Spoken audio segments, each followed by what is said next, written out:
Monsieur le ministre, bonjour. Bonjour. Depuis une semaine, la guerre fait rage entre Israël et l'Iran. Quelle est la solution pour résoudre ce conflit à vos yeux ? La solution, c'est la négociation. Nous pensons qu'il faut à tout prix que s'arrêtent ces violences qui sont effectivement extrêmes et qui souvent, malheureusement, touchent des civils de part et d'autre. Et donc il s'agit, pour une région aussi importante sur le plan géopolitique, sur le plan économique, avec pétrole, c'est donc un conflit qui concerne le monde entier. Les Américains disent qu'ils n'interviendront pas si l'Iran renonce à l'arme nucléaire. Qu'est-ce que vous en pensez ? Nous n'avons pas d'opinion sur cette question. Il s'agit d'une question complexe qui concerne des informations qui, pour l'essentiel, ne sont pas rendues publiques et pour laquelle nous n'avons pas de position à exprimer. Est-ce que l'Afrique peut jouer un rôle dans la résolution de ce conflit ? L'Afrique peut proposer l'arbre à palabre, c'est-à-dire la possibilité que les belligérants se rencontrent, se parlent, se comprennent et trouvent le moyen de coexister dans la région. Autre conflit dans les Grands Lacs. Ce mercredi, la République démocratique du Congo et le Rwanda se sont engagés à signer un accord de paix le 27 juin prochain lors d'une réunion ministérielle prévue à Washington. Quelle est votre réaction ?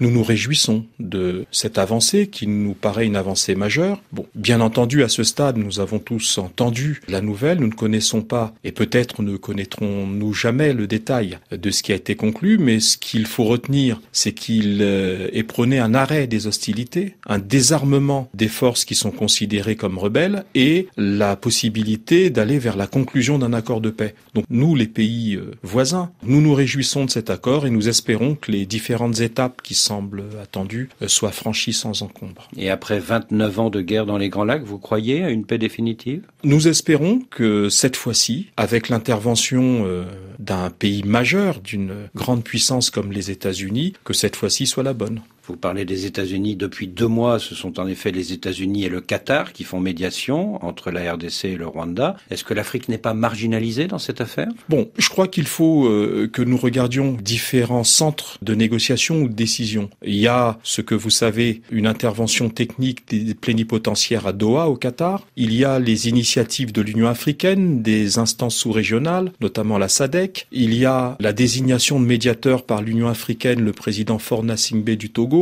Il y a le président Olusegun Obasanjo, ancien président du Nigeria, choisi pour la dimension de l'homme. Donc il y a de multiples tentatives de rapprocher les différentes parties. Sachons de toute façon qu'il s'agit là d'une démarche, à notre sens, qui est exhaustive, puisque la situation est complexe. Mais vous regrettez visiblement que les 2 principaux médiateurs ne soient pas africains, les États-Unis et le Qatar. Non, c'est pas un regret, c'est un constat. Vous savez, le monde, il est basé sur la capacité pour les médiateurs d'amorcer avec suffisamment de puissance les mécanismes qui conduisent, par exemple, à ce qu'il vient d'arriver et une signature attendue d'un accord de paix. Mais n'est-ce pas un échec pour l'Union africaine ? Non, je considère qu'objectivement, quand une maison brûle, tous ceux qui amènent des seaux d'eau pour éteindre l'incendie sont les bienvenus. Il y a 2 semaines, c'est le Rwanda qui devait prendre la présidence tournante de la CEEAC, la communauté économique des États de l'Afrique centrale. Mais à la demande de la RDC, cela ne s'est pas fait et du coup le Rwanda s'est retiré de l'organisation régionale. Votre réaction ? Écoutez, c'est un mouvement regrettable. Nous pensons que le Rwanda, qui est un pays dont les dirigeants sont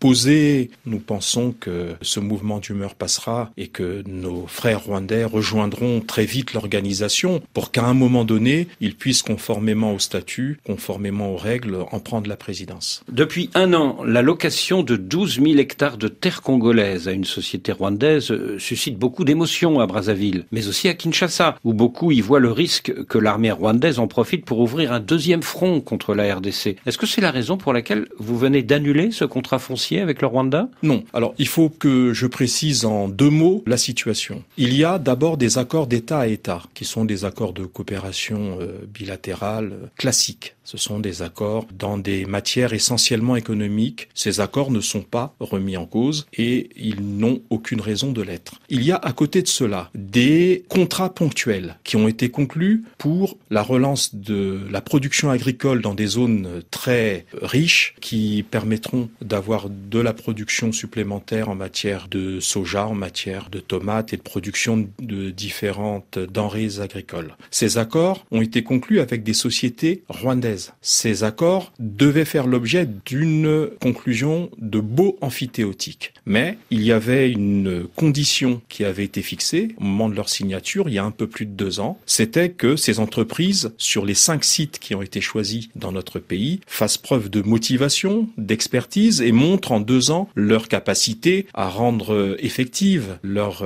tentative de production à venir. Et ces 2 ans qui ont été fixés contractuellement se sont écoulés au 8 décembre 2024. Et malheureusement, ils ont pris fin. On a constaté leur caducité parce que les entreprises n'ont pas accompli les diligences qui étaient attendues d'elles. Et donc, naturellement, la condition de caducité a été mise en œuvre depuis le 8 décembre 2024. Donc, ce sont des accords spécifiques dans des matières agricoles. Et donc, comme vous voyez, rien à voir avec le conflit que nous évoquions tout à l'heure. Alors, il n'y a strictement, bien entendu, aucun rapport entre des accords que nous passons couramment avec des entreprises d'autres États. Nous avons des Sud-Africains, nous avons d'autres nationalités à qui sont concédés sous la forme de baux emphytéotiques des parcelles de terre et des hectares à gauche ou à droite. Il n'y a là absolument aucune connotation militaire. Et puis d'ailleurs, comment voudriez-vous qu'il y ait des connotations militaires à ce type d'accord alors que notre pays est situé à près de 1500 km du théâtre des opérations concernées, c'est-à-dire l'est de la RDC et les confins du Rwanda. Donc non, il s'agit là, bien entendu, de spéculations qui n'ont rien à voir avec la réalité. En tout cas, les autorités de Kinshasa étaient inquiètes et elles vous l'avaient fait savoir. Nous échangeons régulièrement avec les autorités de Kinshasa. Je peux même vous dire que récemment, le ministre de l'Intérieur du Congo a eu l'honneur de rencontrer le président Félix Tshisekedi et je suis certain que nous apportons au quotidien toutes les assurances de notre volonté de faire que ça se passe bien. Mais du coup, est-ce que vous ne risquez pas de vous fâcher avec votre partenaire rwandais ? Pour quelle raison ? Parce que ce projet de location de terre, il avait été conclu il y a 2 ans lors d'une visite de Paul Kagame à Brazzaville et que dans le cadre de cet accord était prévu également un investissement rwandais de quelques 200 millions de dollars dans la zone économique spéciale de Maluku, à 70 km de Brazzaville. Est-ce qu'il tient toujours ? Alors là, vous voyez, il s'agit d'un autre volet. Là, il s'agit du volet de la coopération d'État à État. La zone industrielle de Maluku, qui a été au préalable aménagée par les autorités congolaises chez nous, doit faire l'objet d'une mise en exploitation. Et cet accord n'a rien à voir avec les accords agricoles dont on a parlé tout à l'heure. Il s'agit là d'une coopération d'État à État. Tandis que dans l'autre cas, il s'agit d'accords qui lient les pouvoirs publics qui mettent à disposition des terres et des entreprises privées. Et cet accord sur Maluku, il tient toujours ou pas ? Ce sont les accords d'État à État qui sont à ce stade maintenus, qui n'ont rien à voir avec cette production agricole. Il y a 2 semaines, les Américains ont décidé d'interdire l'entrée de leur territoire aux ressortissants de 12 pays, dont le vôtre. Comment vous réagissez ? D'abord la surprise, parce que si nous lisons le décret, nous l'avons lu, ce décret évoque les pays qui sont soupçonnés d'abriter ou de susciter le terrorisme. Pour nous, il est reproché à nos compatriotes se rendant aux États-Unis munis d'un visa, soit d'y rester définitivement, donc pour devenir des clandestins, soit d'y rester trop longtemps par rapport à la date d'expiration de péremption du visa. Il s'agit donc de choses qui, malheureusement, ne peuvent être gérées par les autorités nationales puisque nous n'avons aucune possibilité d'obliger quelqu'un à rentrer au terme de son visa. Par contre, il s'agit rapidement de régler la situation de manière à ce que nous soyons sortis de cette liste de pays victimes du travel ban. Et les discussions sont en cours avec les autorités américaines, l'ambassadeur des États-Unis au Congo, comme les autorités de l'administration du président Trump à Washington. La présidentielle au Congo, c'est dans 1 an, mais votre pays est frappé depuis quelques années par des gros problèmes économiques et notamment des pannes d'électricité de plus en plus fréquentes. Est-ce que vous ne risquez pas d'affronter le mécontentement des populations ? Écoutez, ce secteur qui est en crise fait l'objet de discussions en vue de sa réforme. Il y a depuis quelques années de la part du gouvernement une politique de réforme pour améliorer l'offre et de réforme pour améliorer la gestion de ce qui est produit.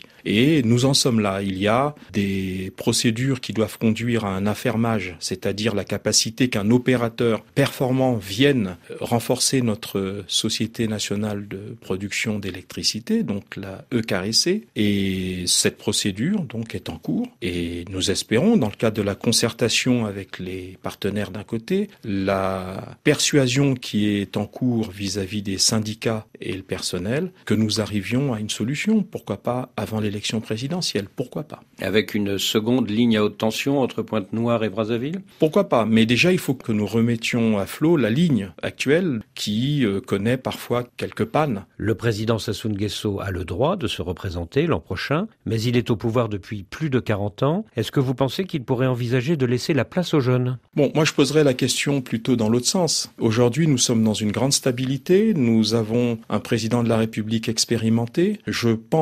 Je suis convaincu, et là c'est non seulement le ministre qui parle, mais le militant politique, nous pensons que le président de la République est celui qui va favoriser cette transition générationnelle dans la paix, dans la stabilité et dans la cohérence. Parce que quand on se précipite vers ce qui ressemble à un changement, on s'aperçoit bien vite que les mains inexpertes à qui on confierait trop vite les choses pourraient conduire le pays à l'impasse. Donc le président de la République, d'ailleurs on le voit dans les nominations qui sont faites à tous les niveaux de l'administration, pas seulement au gouvernement, mais dans tous les niveaux d'administration dans le pays, privilégie l'option jeune. Et donc, pour ce qui concerne l'élection présidentielle à venir, on est à 9 mois. Il n'y a aucun obstacle constitutionnel et juridique à une éventuelle candidature, mais il s'agit d'une décision personnelle. Je souhaite que le président de la République soit candidat, mais ce n'est pas à l'ordre du jour au moment où nous exprimons, puisque nous sommes, comme je l'ai dit, à 9 mois de l'élection présidentielle, et le président a un mandat à remplir et doit engranger le maximum de résultats entre-temps. Mais cette transition générationnelle dont vous parlez, elle pourrait avoir lieu dès l'année prochaine ou pas? Non, cette transition générationnelle, il la porte, lui. C'est-à-dire que c'est lui qui est le transmetteur, qui porte cette transition générationnelle. Je dis qu'il va assurer cette transition en allant vers la capacité de rajeunir les équipes, d'y inclure le maximum de jeunes. C'est cette transition générationnelle dont je parle. Voilà 9 ans que les opposants Jean-Marie Michel Mokoko et Andréo Combi-Salissa sont derrière les barreaux. La justice les a condamnés à 20 ans de prison, mais beaucoup les considèrent comme des prisonniers politiques. Est-ce qu'une grâce présidentielle pourrait avoir lieu avant l'année prochaine, avant la présidentielle? Bon, il me semble que dans notre législation, ce sont des éléments qui souvent doivent faire l'objet d'initiatives de la part des condamnés. Donc je n'ai pas d'opinion sur ce sujet. Je pense que le président de la République est le seul juge de l'utilisation du droit de grâce. Est-ce que leur maintien en prison ne ternit pas l'image du Congo? Je ne saurais le dire. On ne parle pas d'individus qui étaient innocents et qui n'avaient commis absolument aucun crime ou infraction. On parle d'individus dont les procès ont démontré la culpabilité. Tout est possible, y compris une grâce? Je ne peux pas me substituer en conscience au président de la République, seul maître de la possibilité de gracier. Thierry Moungala, merci.